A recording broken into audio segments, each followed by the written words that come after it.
Bismillahirrahmanirrahim.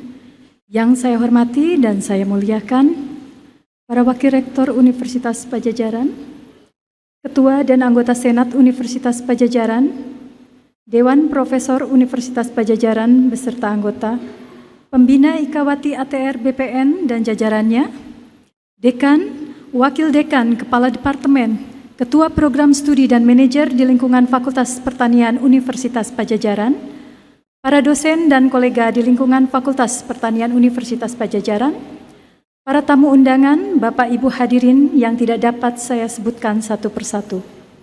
Assalamualaikum warahmatullahi wabarakatuh. Selamat siang dan salam sejahtera untuk kita semua. Puji dan syukur marilah kita panjatkan kehadirat Allah Subhanahu wa Ta'ala yang Maha Pengasih dan juga Maha Penyayang, yang senantiasa mencurahkan nikmat, rahmat, dan ilmunya kepada kita semua. Atas kesempatannya, kita juga dapat dipertemukan di dalam ruangan ini dalam suasana yang sungguh membahagiakan. Ucapan terima kasih yang sedalam-dalamnya saya sampaikan kepada Ketua Senat dan Dewan Profesor Universitas Padjadjaran yang telah memberikan kepercayaan dan kehormatan kepada saya untuk menyampaikan orasi ilmiah sebagai Guru Besar Ilmu Produksi Tanaman pada Fakultas Pertanian Universitas Padjadjaran dalam sidang terbuka ini. Hadirin sekalian yang saya muliakan, perkenankan saya menyampaikan orasi ilmiah dengan judul Desain Kualitas Hasil Hortikultura melalui penerapan pasca panen yang tepat, adaptif, dan terintegrasi. Secara ontologis, tulisan ini mempertanyakan hakikat ilmu produksi hortikultura. Apa yang dipertanyakan? Kualitasnya. Paradigma pasca panen hasil produksi hortikultura telah bergeser ke ramah lingkungan atau green post harvest yang mengedepankan pentingnya diversifikasi, kemandirian, dan kedaulatan produksi. Menjaga 3K, kualitas, kuantitas, dan kontinuitas. Merealisasikan 3E, efisien, efektivitas, dan efikasi, dan menjaga kesegaran hingga konsumen dan industri pengolahan. Bagi Indonesia, tren Grand Post Harvest terkait juga dengan upaya mewujudkan SDGs nomor 2, 3, dan 12, serta mitigasi pangan untuk menghadapi berbagai kemungkinan bencana. Oleh karena itu, budaya pangan segar, aman, dan sehat atau healthy food mengalami peningkatan 8% dalam 20 tahun terakhir termasuk pertanian perkotaan. Peningkatan tersebut dipengaruhi tren gaya hidup sehat, seimbang, dan kembali ke alam atau back to nature. Di samping peningkatan pendidikan, pendapatan, dan diet berbasis tanaman atau plant-based, implikasinya dalam 10 tahun terakhir, permintaan terhadap pangan sehat, terutama sayuran dan buah-buahan segar, meningkat signifikan. BPS tahun 2023 mencatat bahwa permintaan sayuran meningkat dalam 10 tahun terakhir, dari 13 juta ton menjadi 16 juta ton. Permintaan buah-buahan juga meningkat dari 23 juta ton menjadi 40 juta ton. Namun, produksi sayuran hanya meningkat 2% per tahun dari 11,55 juta ton menjadi 12,20 juta ton, dan produksi buah-buahan hanya 9% per tahun dari 18,28 juta ton menjadi 28,81 juta ton. Ironi, padahal menurut FAO permintaan hortikultura masyarakat akan meningkat 80% pada tahun 2025 sampai 2045.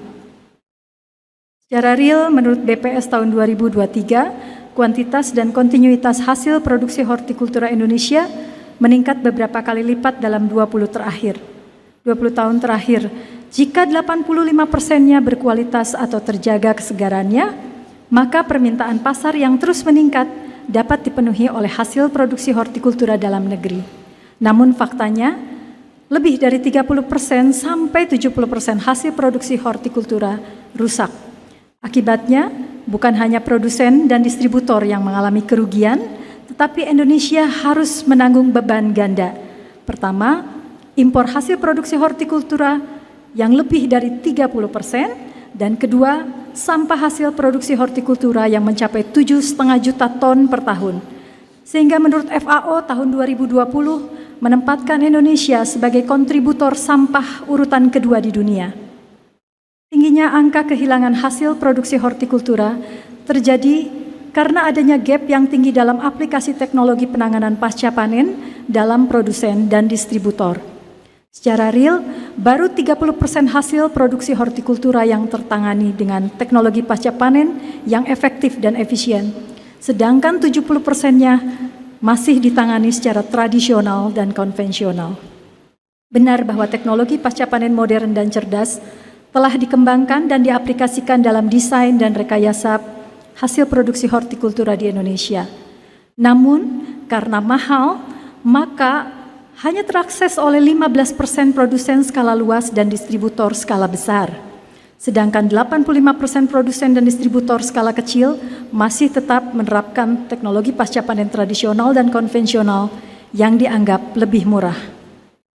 Jika teknologi pasca panen hasil produksi hortikultura lokal tidak diperbaiki, maka dipastikan angka kerusakan hasil akan tetap tinggi dan impor akan terus meningkat.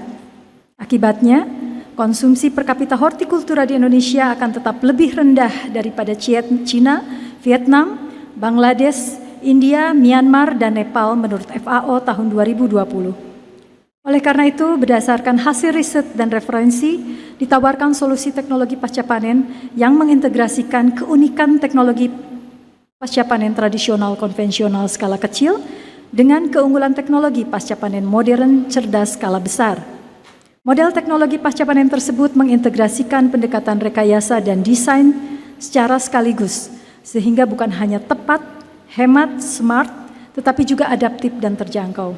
Harapannya, ketimpangan aplikasi teknologi pasca panen antar kelompok pelaku pasca panen dapat dikurangi, sehingga 85% hasil produksi hortikultura akan terjaga kualitas, termasuk kesegarannya. Secara spesifik, kehilangan hasil dapat ditekan hingga 15%. Pertanyaan selanjutnya, bagaimanakah rancang bangun novelty yang ditawarkan tersebut? Secara epistemologi, hasil generasi dan hasil riset referensi mengungkapkan state of the art sebagai berikut. Teknologi pasca panen hortikultura terus berkembang dari yang tradisional, konvensional, modern, hingga beraplikasi cerdas. Teknologi pasca panen tradisional masih diterapkan oleh 30% produsen dan distributor, dipandang paling murah karena tidak ada sortasi, panen tidak menentu, hasil ditumpuk, distribusi parsial, dan dilakukan pada waktu tertentu yaitu sore, malam, dan dini hari. Namun tidak efektif menjaga kualitas hasil produksi hortikultura sehingga 70%-nya rusak. Teknologi pasca panen konvensional masih diterapkan 40% produsen dan distributor. Sebagian menerapkan sortasi, kemasan, dan perlakuan praktis untuk memperpanjang daya simpan, serta distribusi intensif menggunakan kendaraan khusus. Model ini dianggap lebih efisien, praktis, cepat, lebih luas, dan menekan kerusakan hingga 50%. Teknologi pasca panen terkendali atau by design dilakukan dengan memanfaatkan otomasi, robotik, dan sistem kontrol. Diterapkan sensor otomasi seperti near, middle, dan far infrared, teknologi pelacakan, cooling storage, atmosphere storage, dan teknik pendinginan kriogenik. Teknologi pasca panen ini dianggap lebih efektif karena mampu mereduksi kerusakan hasil produksi hortikultura hingga 40%. Namun, karena mahal, hanya diterapkan oleh 20% produsen dan distributor skala besar. Rantai distribusinya lebih pendek, pasarnya lebih luas, dan kesegarannya terjaga lebih lama. Karena didesain berdasarkan pesanan atau by order. Teknologi pasca panen cerdas atau smart engineering dilakukan dengan memanfaatkan IoT, Big Data, dan juga AI dalam bentuk aplikasi. Teknologi pasca panen ini mampu mereduksi kehilangan dan kerusakan hasil produksi hortikultura hingga 20%. Distribusinya pendek karena sesuai pesanan atau by order dan online. Kesegarannya terjaga by design dan engineering. Aplikasi diterapkan pada seluruh sistem pasca panen. Namun karena mahal hanya diterapkan oleh 10% produsen dan distributor skala besar. Pada kenyataannya, perkembangan teknologi pasca panen dari yang tradisional, konvensional, terkendali hingga cerdas, tidak lagi memadai menghadapi dampak perubahan iklim dan bencana alam, serta tuntutan gaya hidup sehat dan pengelolaan berdaur melingkar. Oleh karena itu, berdasarkan hasil riset dan referensi ditawarkan konsep teknologi pasca panen yang tepat, adaptif, dan integratif. Teknologi pasca panen yang menghematkan keunggulan metode cerdas terkendali dan mengefektifkan keunikan dan metode tradisional konvensional, teknologi pasca panen yang mampu menjaga 85% kualitas dan kesegaran hasil produksi hortikultura, menekan kehilangan dan kerusakan, hingga 15%, menghemat berbagai pengeluaran dan adaptif terhadap perubahan iklim. Paradigma dan metodologi dari novelty yang ditawarkan, paradigma ilmu yang digunakan dalam pembuktian, dan justifikasi novelty yang ditawarkan adalah positivistik yang sejalan dengan sains dan teknologi. Namun diintegrasikan juga dengan paradigma alternatif yang menjadi dasar pijakan.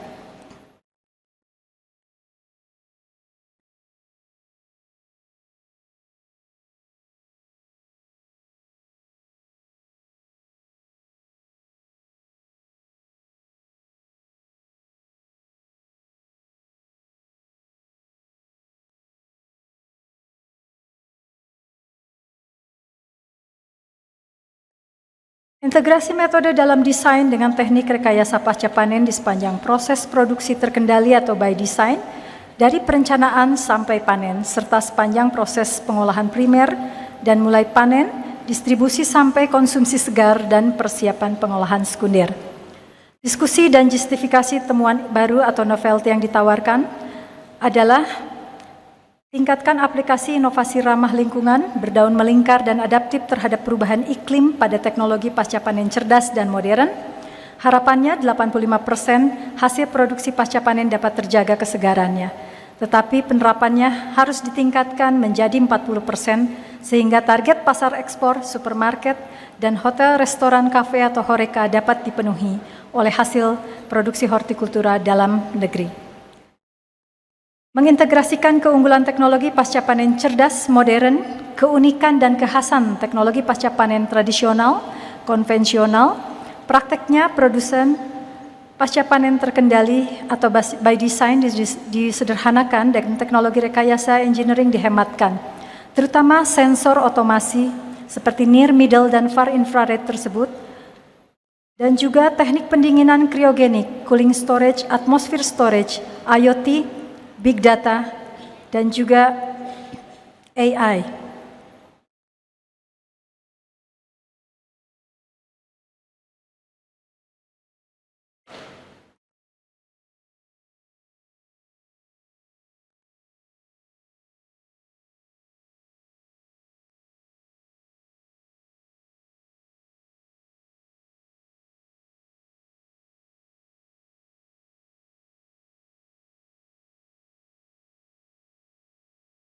Kita lanjutkan dengan diskusi dan justifikasi temuan baru atau novelty yang ditawarkan. Yang pertama, aplikasi inovasi ramah lingkungan berdaun melingkar, 85% hasil produksi hortikultura dapat terjaga kesegarannya, tetapi penerapannya harus ditingkatkan menjadi 40%. Yang kedua, keunggulan pasca panen modern, cerdas modern diintegrasikan dengan keunikan dan kekhasan, desain adaptif terhadap resiko perubahan iklim, dan kesimpulannya novelty yang ditawarkan tersebut ditujukan untuk menjaga kualitas kesegaran hasil produksi hortikultura lebih lama dengan cara membangun keseimbangan dan umpan balik nilai keberlanjutan kepada produsen, distributor, konsumen, industri pengolahan hasil produksi hortikultura. Pemeran utama teknologi pasca panen adalah distributor, karena nilai tambah harus menguntungkan produsen dan nilai kualitas harus menguntungkan konsumen. Kesimpulan dan kegunaan aksiologi dan novelty yang ditawarkan sebagai sebuah inovasi baru teknologi pasca panen hasil produksi hortikultura yang berparadigma hijau, adaptif dengan SDGs dan mitigasi perubahan iklim hanya akan terwujud jika pendekatan desain dan rekayasa pasca panen dapat diintegrasikan secara tepat, hemat, dan cerdas. Oleh Krishnan disebut smart frugal innovation atau lebih dikenal dengan frugal living.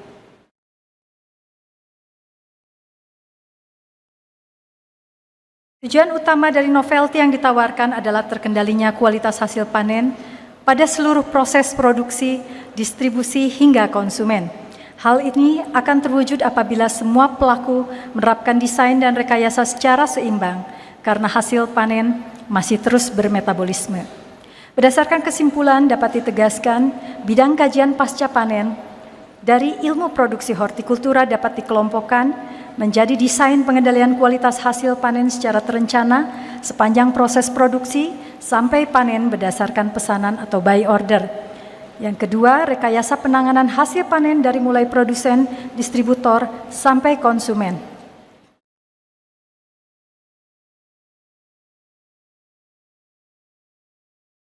Untuk juga memperpanjang daya simpan atau shelf life dari mulai panen, distribusi, hingga konsumsi. Berdasarkan bidang kajian tersebut, dapat dieksplisitkan bahwa integrasi desain dan rekayasa pada tahap primer, mulai dari produksi, distribusi, hingga konsumsi, merupakan bidang kajian pasca panen agroteknologi. Untuk mengembangkan novelty yang ditawarkan tersebut, maka disusun peta jalan atau roadmap research sebagai berikut. Pertama, riset dasar tracer tahun 2024 sampai 2025. Kedua, riset terapan tahun 2026 sampai 2007. Ketiga, riset prototype tahun 2028 sampai 2009. Keempat, replikasi, dokumentasi, dan komersialisasi inovasi frugal design dan rekayasa teknologi pasca panen tepat, adaptif, dan integratif di tahun 2030.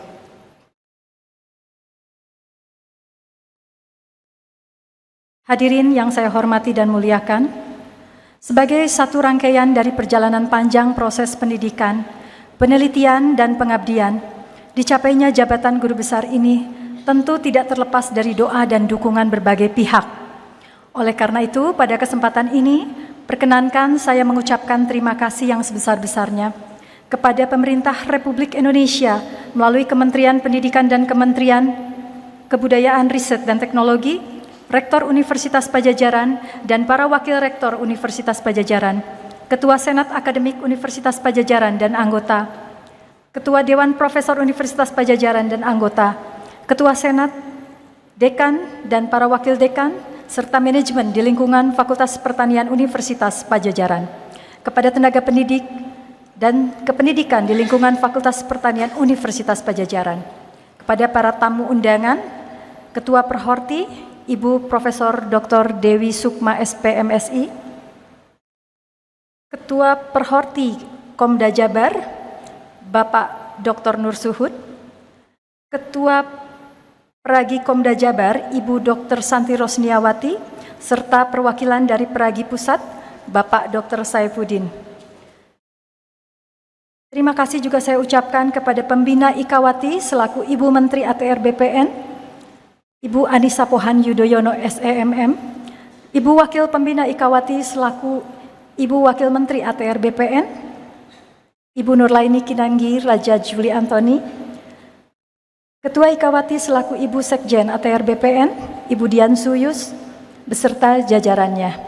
Ketua Alumni Fakultas Pertanian Universitas Padjadjaran, khususnya Angkatan 91 yang telah hadir, terima kasih juga saya sampaikan kepada tim peneliti Bapak Agus Arif Munawar, PhD, Profesor Riding Suhandi, dan Yuda Hadi Wijaya. Secara khusus saya juga mengaturkan terima kasih yang tak terkira kepada guru-guru dan rekan sejawat di SD, SMP, SMA, dan kuliah, serta dosen-dosen khususnya pembimbing saya ketika S1, Bapak Profesor Dr. Jajang Sauman Insinyur MS, pembimbing S2 dan S3 saya, Profesor Takayoshi Akinaga, serta almarhum Prof. Aos M. Akias. Semoga ilmu dan amalnya senantiasa mengalir dan diberkahi oleh Allah Subhanahu wa Ta'ala. Kepada kedua orang tua tercinta, almarhumah Ibu Mimin Aminah dan almarhum Bapak Kusnadi, semoga senantiasa dirahmati oleh Allah Subhanahu wa Ta'ala. Kepada kedua mertua tercinta, almarhumah Ibu Profesor Dr. Insinyur Hajah Aisyah D. Suyono dan almarhum Bapak Dr. Insinyur Haji Suyono Miharta Wijaya, semoga senantiasa dirahmati oleh Allah Subhanahu wa Ta'ala. Kepada suami tercinta, Rudi Ruwijaya SPMSC, dan anak-anakku tersayang, Kevin Akbar Adiguna Eskom, dan Rizkita Kiora. Kepada kakak-kakak tercinta, Suryaman, Effendi, Ahmad Zainuddin, almarhum Ahmad Muhtar, Rina Ratnawati, dan Sunarsi. Tak lupa saya mengucapkan terima kasih kepada yang terhormat Ibu Profesor Dr. Kerry Lestari, Salih Safari, Kanton Kulaga beserta keluarga besar yang tidak dapat saya sebutkan satu persatu.